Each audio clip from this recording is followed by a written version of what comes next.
Peace, everybody. Welcome to Capital Combat. The name says it all. I'm Hakeem Branch. Rob Jarrell. And today we're going to recap this past Saturday's UFC 294.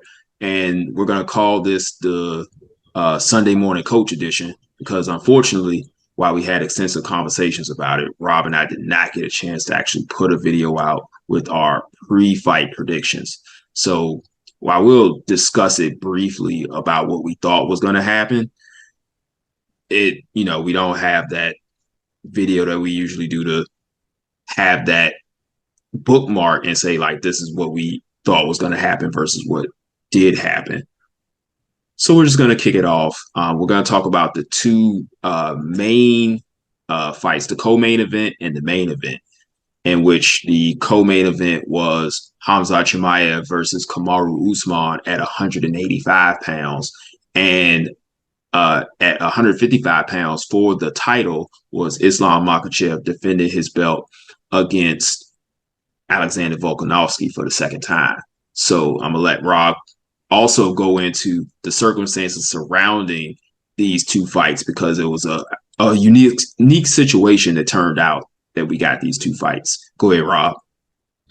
Okay, so with the first fight, this was really unique and unexpected, especially on the part of Kamaru Usman, because he took this on 2 weeks' notice. And considering that Khamzat Chimaev has been kind of steadily working his way up to the 185-pound division, I wouldn't have expected Usman to take a short camp. I know he normally stays in shape, and he's always been someone that could go 5 rounds consistently. Just didn't expect him to take this fight on such short notice, especially against a guy like Chimaev, who is basically undefeated. What is he, like 13? He was 12-0, 13-0? He was 12-0 going into the fight. Now, he did, I think it was 11 days notice that they got to change the fight. Paulo Costa had gotten a staph infection in his elbow. Right. But he fully intended to fight until the doctors and the powers that be was like, hey, you don't need to be fighting. Because, he literally had surgery,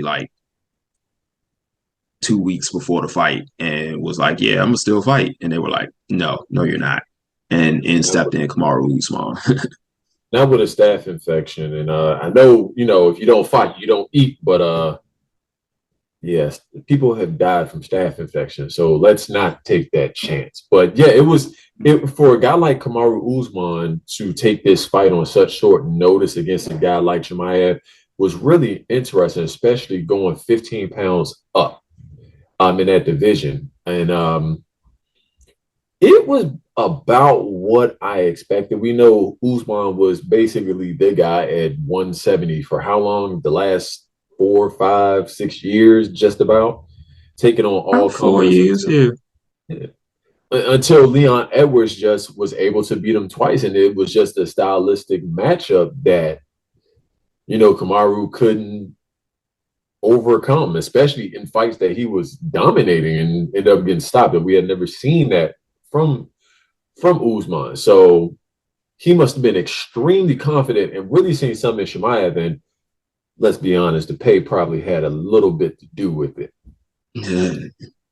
I believe that. To take on a guy of that level, or for Chimaev to welcome a guy of that level to take him on out of his division, because let's be honest, I know Chimaev is undefeated, but it's Kamaru Usman, the former champ, and who has held that belt for so long. So just going into this fight, Hakeem and I made the conversation that even though it was short notice and he's going up, Usman, Hakeem had mentioned that Usman has always been a big 170-pound fighter, so it might work to his advantage because it would have been at a more natural weight for him. I thought that Chimaev, who is looks like he's naturally big and has had trouble making weight, is also going to feel more comfortable. But the biggest thing that I mentioned that Chimaev would have trouble with is the conditioning and the stamina of Usman. Chimaev's fight has only gone 3 rounds once. Yep. And that was a 3-round decision, a close 3-round decision versus Gilbert Burns um, back in, what was it, 2022? Yeah. It was about 13 months ago. So like right at the around the same time this time last year. Yeah, just about. But again, um, and he looked gassed in that fight versus Burns. And considering that it was at a smaller weight class, he might have been gassed. It seemed like because he didn't have that experience to go just 3 rounds consistently, or even 5 rounds against a guy like Usman who could pretty much drag him into deep water if he wanted to, that this would be really tough. And if you saw at the end of that fight, Chimaev looked like he was about to collapse, given that interview, and rightfully so, because he had to take on the challenge of fighting another elite freestyle wrestler like he was. And both these guys, not only are they both high level freestyle wrestlers, but they've had much, much development in their stand up. And we saw in the first round that it didn't take long for Chimaev to go down there, take down Usman, and keep him down there for the better part of the first round, probably around 4 minutes. But he could not, like in the Gilbert Burns fight, get the submission or the stoppage on the ground. And that in itself, you wonder who's going to be more tired, the guy who can go 5 rounds and defend, or the guy that's constantly working to try to get the submission, trying to find a way to take this eagle, if not better freestyle wrestler out. And that's what Yeah. we saw. We saw there was a kind of domination and futility at the same time for just trying to work against Kamaru. It was really interesting. Then when he got back up on the feet, you could see the difference in the ability to stand up between Usman and Chimaev. Right. And credit Chimaev because going into the fight, Usman had a 97.5% takedown defense. I think they had only credited one person with taking him down in his UFC career. So for Hamzat to be able to take him down with ease in that first round and then hold him down was a very impressive feat. However, like you said, he didn't really do much. He did threaten the rear naked at one point, but Kamaru defended it well, was able to kind of shake him off a little bit, but not fully because they spent the entire first round pretty much on the ground. I think Chimaev had about 3.5 minutes of control time on the ground in that first round. Second round, Kamaru starts to really land with his jab. He did really well setting up feints to Chimaev's legs like he was going to go for a takedown. And that kept Chimaev on his back foot and able to, be defensive to let Kamaru pretty much pick him apart until Chimaev got another takedown. And really, the subjectiveness and the wide openness of MMA scoring kind of leaves that round in the air because some people kind of treat a takedown almost like a knockdown in boxing. Like you take somebody down, it's almost an automatic you win that round.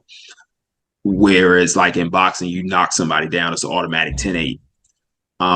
So it then becomes the question of did Kamaru, who clearly outworked him on the feet, have all of that negated because he got taken down at the end of the round?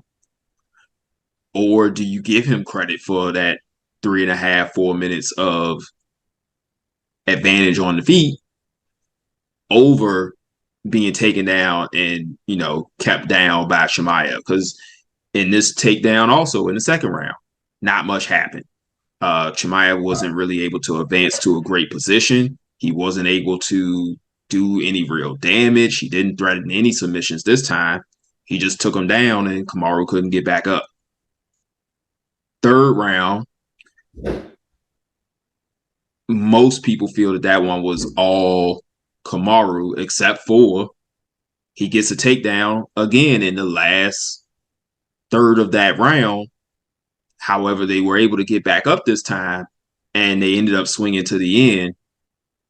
But Usman had the better exchanges, better landed punches, and he had a very tired man in front of him.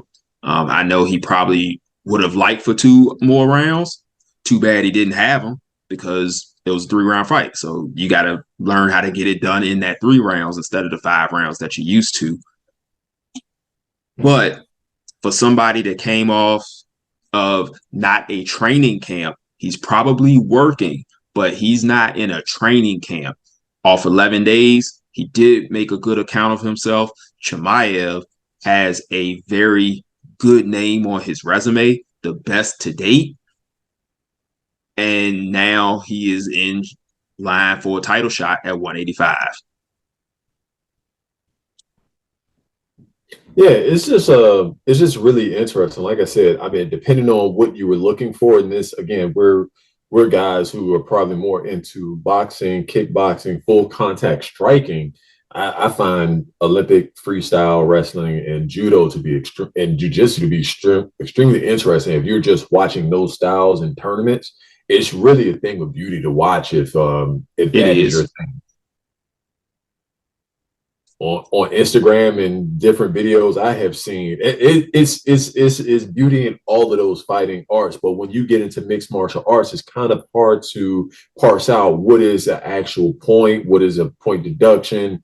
Like you said, if it's a simple takedown, like the fight with Chimaev and Gilbert Burns, where Burns is usually someone that's really active that can just push and kick and fight off his back, that's a little bit different because he was never really held down by Chimaev. Whereas Kamaru, at this point, you're kind of in defensive mode. And if he's holding you down, are you just getting credit for being held down, or are we looking at the defensive maneuvers that you're making? I mean, sometimes some guys look better defending than they are on offense. So it's really interesting. I think because a lot of that control was Chimaev's back against the fence or really close to the fence, trying to keep Usman from facing the fence and using that to his advantage. And it's a really interesting tactic because then you're keeping him away from another tool, so he has to rely on his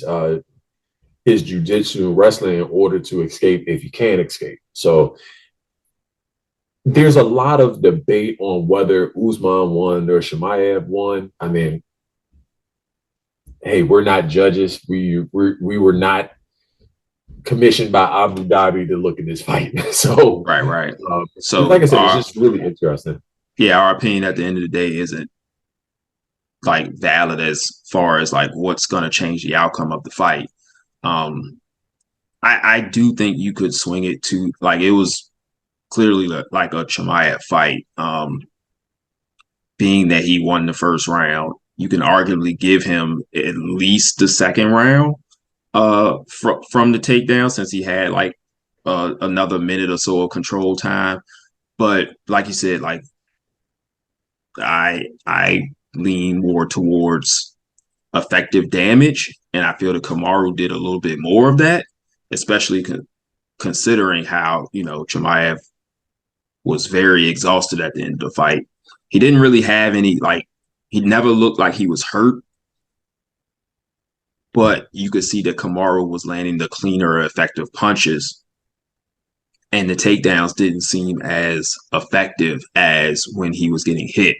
However, he couldn't do any offense on the ground, so that's why I see how he won that fight. And I don't have any problems with Chimaev winning the fight. I when I watched it live, I thought he won the fight. I thought they were going to give him the fight, I should say.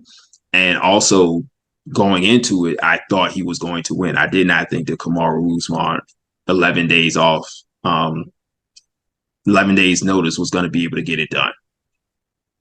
But he made a great account of himself. So yeah. So next up, possible title shot against Sean Strickland, a cardio kingpin who does a lot of wrestling practice, but he's no Kamaru Usman in the wrestling. So very interesting fight to see, like, whereas Chimaev was able to take Usman down and he couldn't really do anything. Those openings could be there versus Strickland. But then again,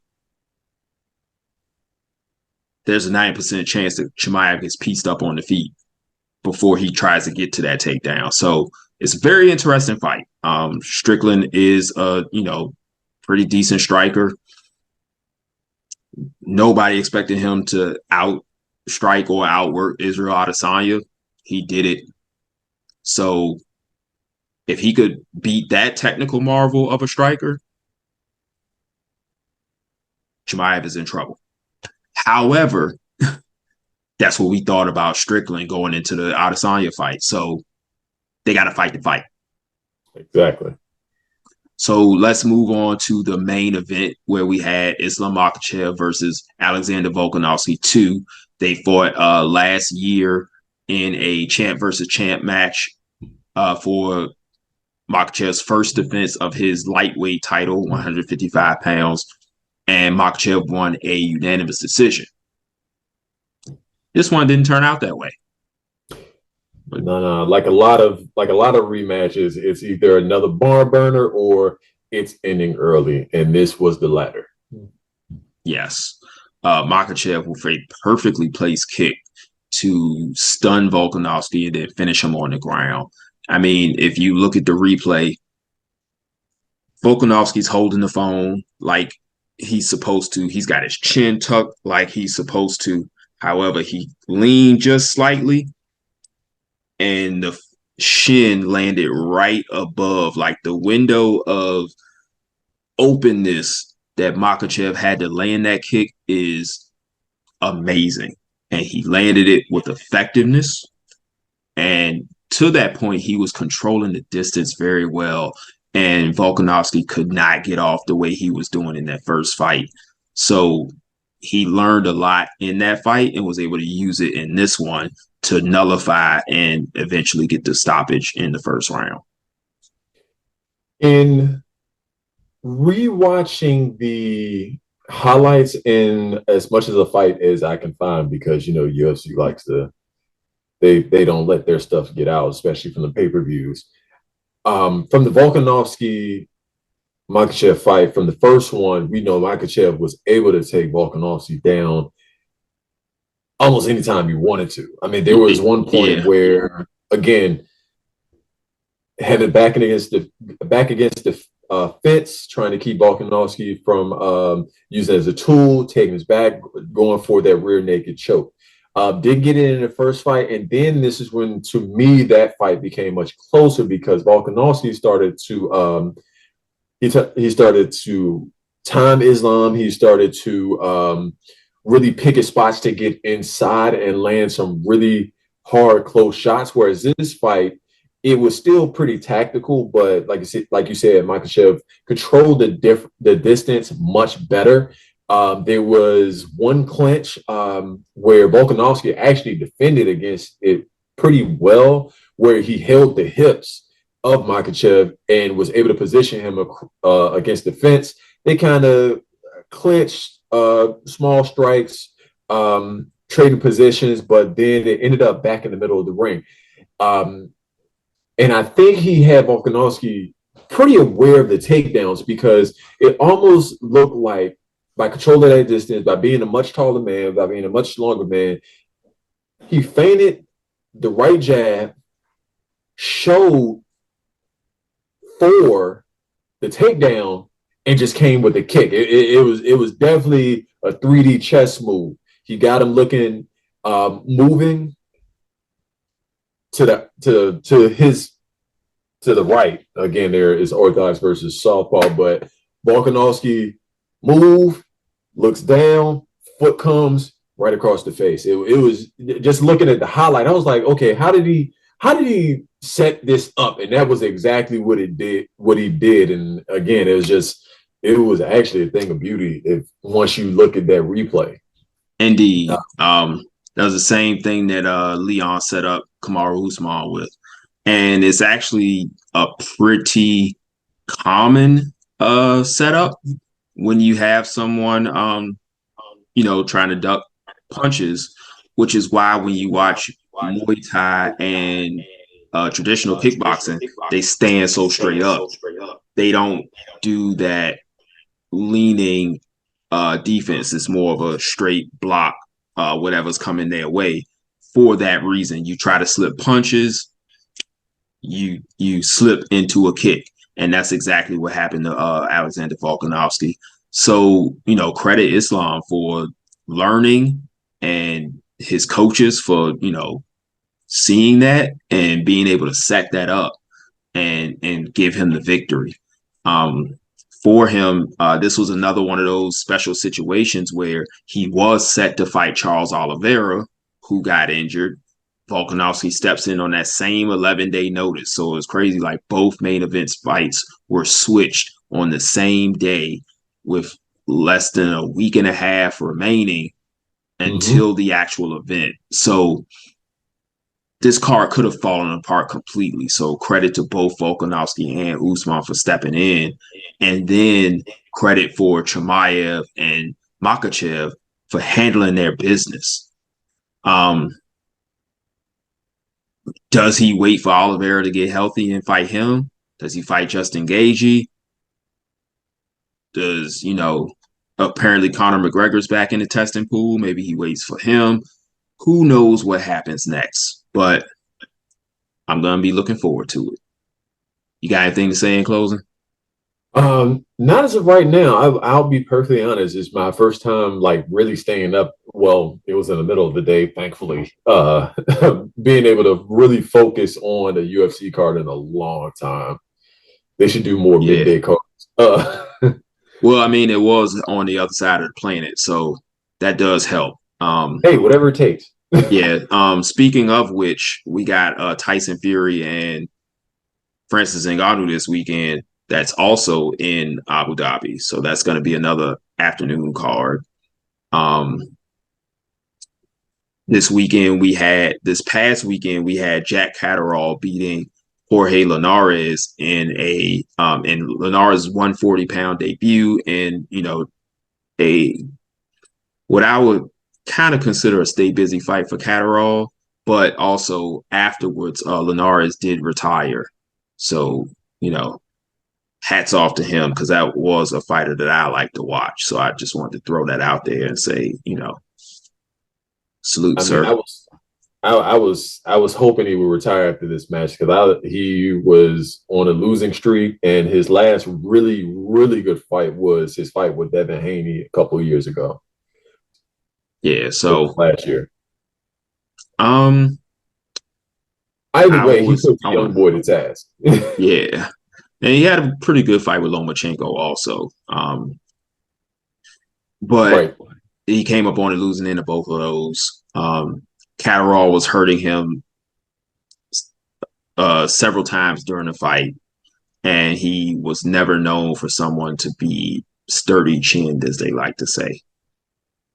Catterall was landing that left hand, the overhand left, similar to the setup that Makhachev was doing that Makhachev did to Volkanovski. Catterall was doing to Linares, but landing an overhand left as he kept dodging over to his right. And he hurt him at the end of multiple rounds with that punch and was able to get some good flurries off. He never dropped him, but he hurt him enough to fully control that fight. Sure. All right, so that's all we got, guys. We will try to get a separate video for this weekend's action that we talked about, Fury and Ngannou. We'll also talk about later on this week the demise of Showtime Boxing because that hurts a lot.